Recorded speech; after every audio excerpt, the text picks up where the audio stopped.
I had been working the night shift at a 24-hour gas station for about 8 months when it happened. The job was boring, mostly. You'd get the occasional drunk college kid, a trucker stopping for coffee, maybe a couple arguing in the parking lot before one of them drove off alone. Nothing serious, nothing that made you feel like you needed to look over your shoulder. The station was on a stretch of highway just outside the city.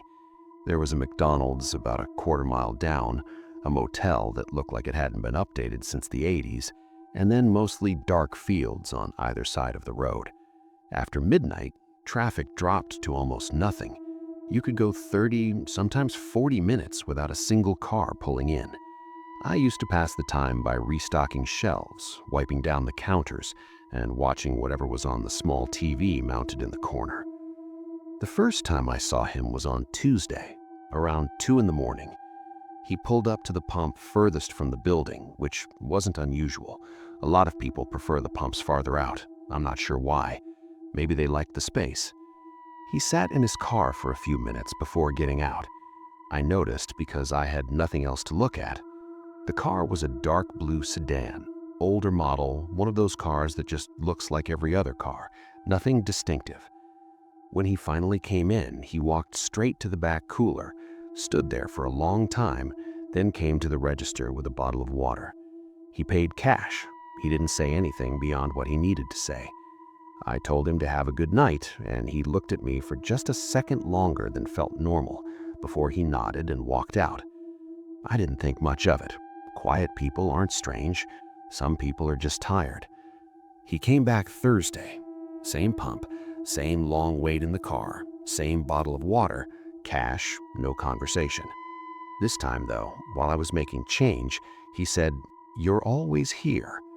I said, "Yeah, night shift," with a small laugh to keep it light.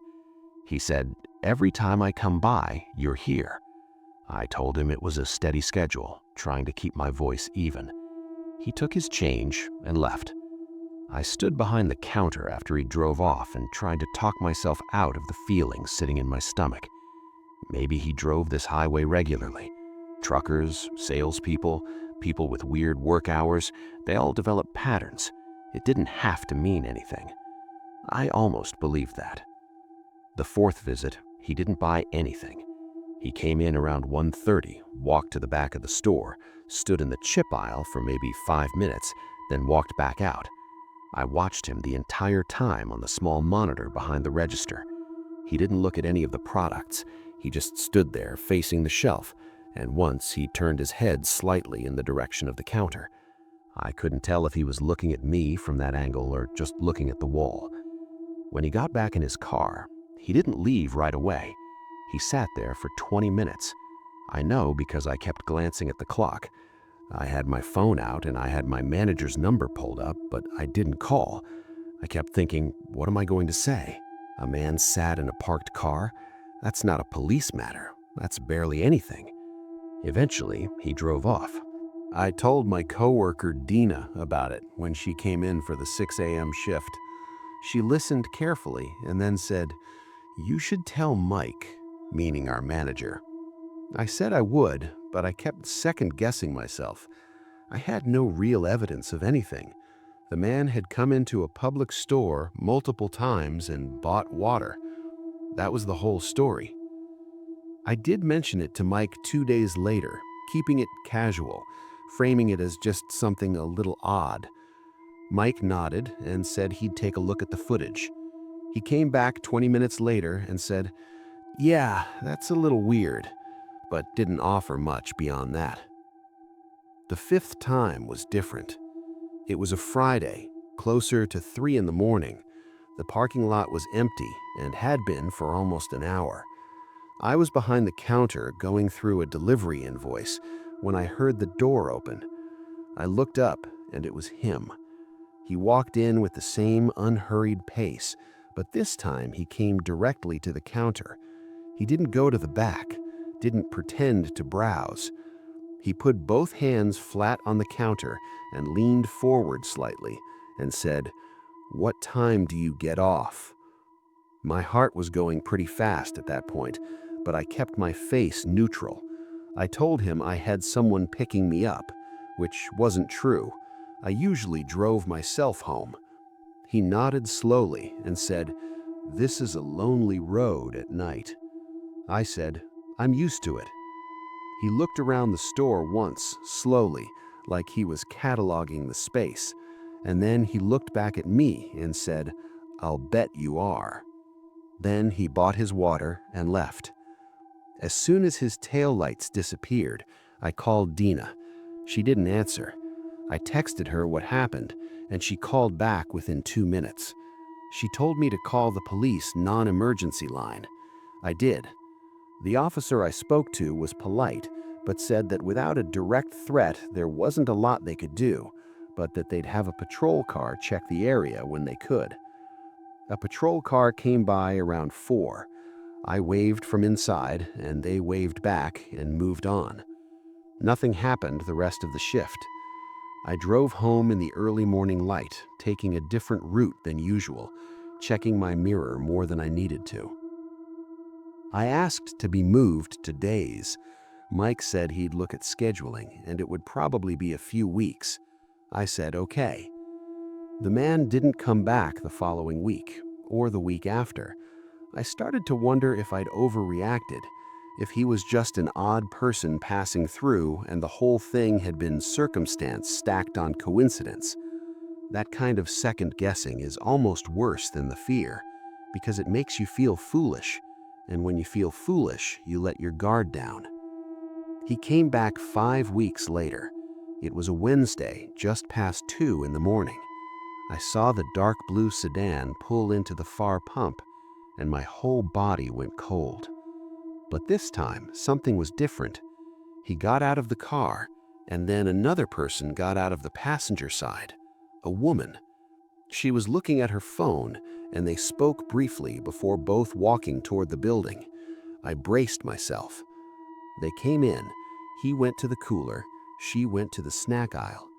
They moved like people do, normally, naturally. She called over to him, asking if he wanted chips, and he said no. He grabbed 2 bottles of water this time, came to the register, paid cash. He didn't look at me any longer than necessary. He didn't say anything strange. They left together.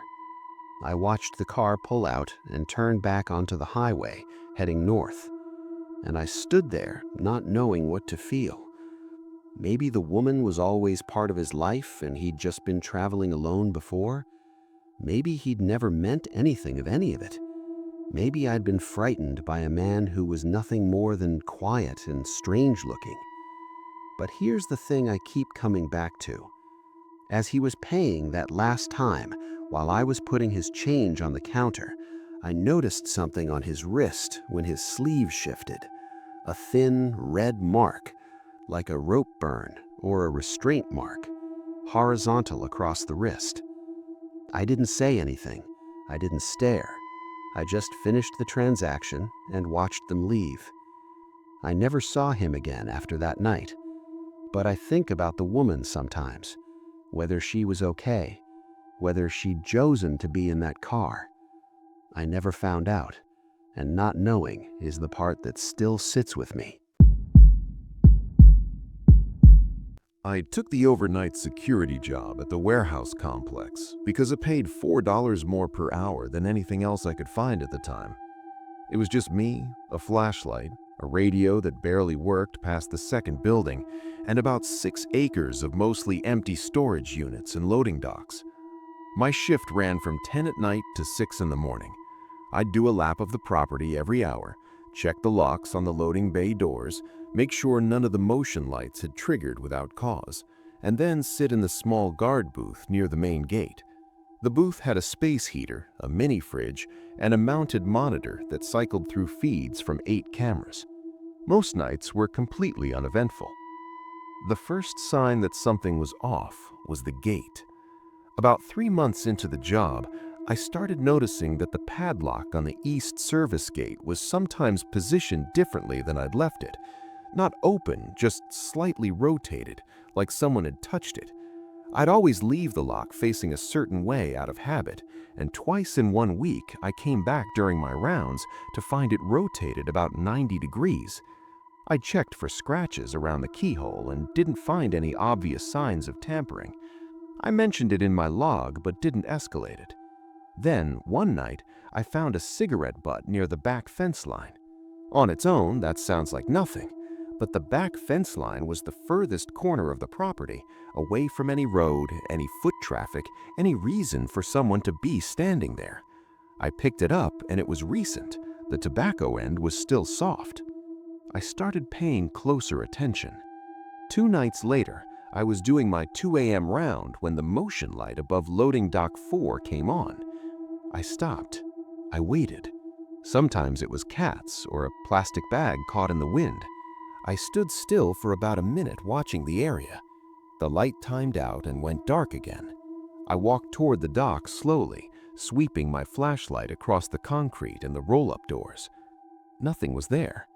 But one of the dock doors, number 4, the one I always checked last because it was at the far end, had a smear on the metal surface, the kind of smear a hand makes, palm flat, fingers slightly spread, at about chest height, fresh enough to still show clearly in the flashlight beam. I stepped back. I did a slow circle around the area, checking behind the row of old pallets stacked along the wall. Nothing. I walked the perimeter quickly, checking all the gates, all locked. I got back to the booth and sat with the radio in my hand, feeling the kind of quiet that makes you aware of how alone you actually are. I called my supervisor that night. He told me to document it and that he'd talk to the property manager about checking the fence line for gaps. That was the extent of it. What started to bother me most wasn't any single event. It was the pattern. I had a routine, and over the following weeks I became increasingly convinced that someone else knew it. The disturbances, such as they were, never happened during my rounds. They always happened in the window between my passes. Whatever or whoever was creating them seemed to understand my schedule. The cigarette butts were always in spots I'd recently cleared. The handprint was on a door I'd checked 2 hours before. Small signs of presence, always just behind me in time. I started varying my rounds. Instead of doing the clockwise loop every hour, I'd do counterclockwise. I'd do half a loop, come back, wait, then finish. I'd skip the booth for stretches and sit in the dark near Building 3 instead. This is when things changed. On a Thursday in November, around 3 in the morning, I was sitting on an overturned crate near the gap between Buildings 2 and 3. No flashlight, just listening. The sky was clear and cold, and the parking lot was lit well enough by the overhead floods that I could see the open ground from where I was. I sat there for about 20 minutes. Then I saw him. A man came around the corner of Building 4 at a walk, not sneaking exactly, but moving quietly. He was dressed in dark clothing, not tactical gear or anything dramatic, just dark jeans and a dark jacket. He had something in his hand that I couldn't identify from that distance. He walked with the kind of casual confidence that suggests he'd been there before. He moved toward loading dock 4, which was in shadow, and stopped, stood there, looking at the dock door. My heart rate was high, but I didn't move. I didn't want to give away my position until I knew more about what I was dealing with. After about a minute, he turned and looked back across the parking lot, slowly, calmly, like he was checking that the path was clear. Then he looked directly at the guard booth. It was at least 100 yards away and I was in shadow, but something about the way he turned his head toward the booth and held it there made my throat tighten. He knew the schedule. He knew I was supposed to be in the booth. He was checking to see if the light was on inside, if I was sitting there the way I always sat there. I keyed my radio and said I needed the police out to the property, possible trespasser, non-emergency line, but soon. The radio crackled badly. I don't know how much got through. When the radio noise came out, the man's head turned toward my direction immediately. He couldn't see me, but he heard it. He was fast, not running, but a quick, purposeful walk toward the east service gate, the one with the lock that had been shifted. He reached it within seconds, did something to the lock quickly, swung the gate open, and pulled it shut behind him. By the time I got there, the gate was locked again, and the road beyond it was empty. I stood at the gate for a moment, breathing hard. The police came 20 minutes later. They walked the perimeter, found nothing, took my statement. They told me it was probably a vagrant or someone looking for a place to sleep. Maybe. The officer said it without much conviction. I quit 3 weeks later. The job simply wasn't paying me enough to feel that way night after night. But what I think about now, the thing that actually disturbs me when I revisit it, is what the man had in his hand. I could never identify it at that distance in the dark, but on his way out, moving fast past a stretch of lit pavement near the gate, I caught one clear look. It was a folder, the kind you'd carry documents in. I have no idea what documents a man like that would be keeping, no idea what he was recording, or why. He'd been watching that property for weeks, clearly, maybe longer, and instead of getting inside, he was taking notes. About what? I genuinely don't know. I worked nights at a hotel front desk for almost 2 years. It was a mid-range chain hotel on the edge of a business district, the kind of place where people stay for conferences or layovers, not vacations. The work was mostly check-ins, occasional noise complaints, and long stretches of nothing happening. The overnight shift, 11 to 7, usually had one person at the desk and one person doing rounds or handling housekeeping requests. The night I'm thinking about, my coworker called in sick and I was alone. That in itself wasn't a catastrophe. It happened occasionally, and there was a manager on call number for anything serious. The hotel was about 60% occupied, which for a Tuesday was normal.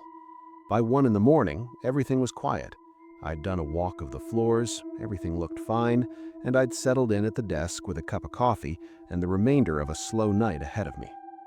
The phone rang at 1:47. I remember the time because I'd just looked at the clock. The person on the other end was a man. His voice was calm, unhurried, and very deliberate, the way someone sounds when they're choosing each word with care.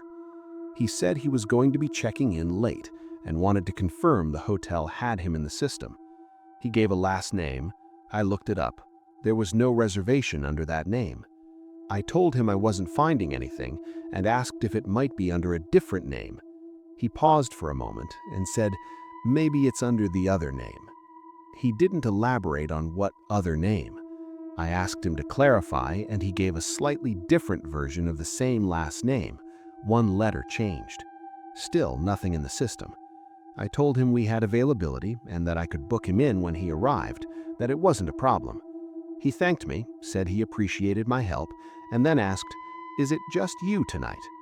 I said we had staff available, which was vague enough to not be a direct lie. He said, "Okay, I'll be there soon." The call ended. I sat with the phone in my hand for a moment after. Something about the call felt off in a way I couldn't immediately articulate. The question, "Is it just you tonight?" It could be innocent, someone asking if the place was open, if there'd be someone to check them in, but the phrasing, the pause before it, the way his whole demeanor on the phone had been so controlled and deliberate. I called the manager on call. He didn't answer. I left a message saying we'd had a slightly odd call and I was just flagging it, probably nothing. Then I texted our head of security, a man named Ray, who worked days, but had told us to text if anything genuinely felt wrong on nights. He texted back within 5 minutes. He asked what the man's voice sounded like, and I described it. He said he'd call me in 10 and to keep the desk door to the back office unlocked. Ray called and I told him the whole thing. He said he'd come in, which I thought was unnecessary at 2 in the morning, but I was grateful. He told me not to let on if the man arrived that anyone was called, just check him in normally and text Ray the room number. The man arrived at 2:34. He walked in through the main entrance calmly, carrying a single bag, the kind of large duffel that sits on one shoulder. He was tall, somewhere between 40 and 50, clean-shaven. He looked like 1,000 people you'd walk past without noticing. He came to the desk and said his name, and I looked it up and said I'd be happy to get him a room. He handed over a credit card without me asking for ID first, which was a small procedural thing, but I noticed it, as if he'd done this enough times to know the sequence and wanted to move it along. While I was processing the card, he looked around the lobby, slowly, at the elevator bank, at the hallway leading to the side entrance, at the door behind me that led to the back office. He was quiet during this, not making small talk the way most people do during check-in, just looking at things. I assigned him a room on the 3rd floor, handed him his key cards, and told him the elevator was to his left. He took the cards and then said, "You get a lot of people checking in this late?" I said occasionally, yes. He said, "People like me, you mean?" And he said it with just the smallest trace of a smile, the kind that doesn't reach the eyes. Then he picked up his bag and walked toward the elevator. I texted Ray the room number the moment the elevator doors closed. Ray arrived 18 minutes later, came in through the side entrance and sat in the back office. We ran the name in the card. The name was real, the card was real, and there were no flags on either. Ray pulled up the parking lot camera feed. The man had arrived in a rental car. Ray ran the plate, and it came back to a rental agency, which was consistent. We watched the floor 3 camera for a while. The man went to his room and didn't come out again.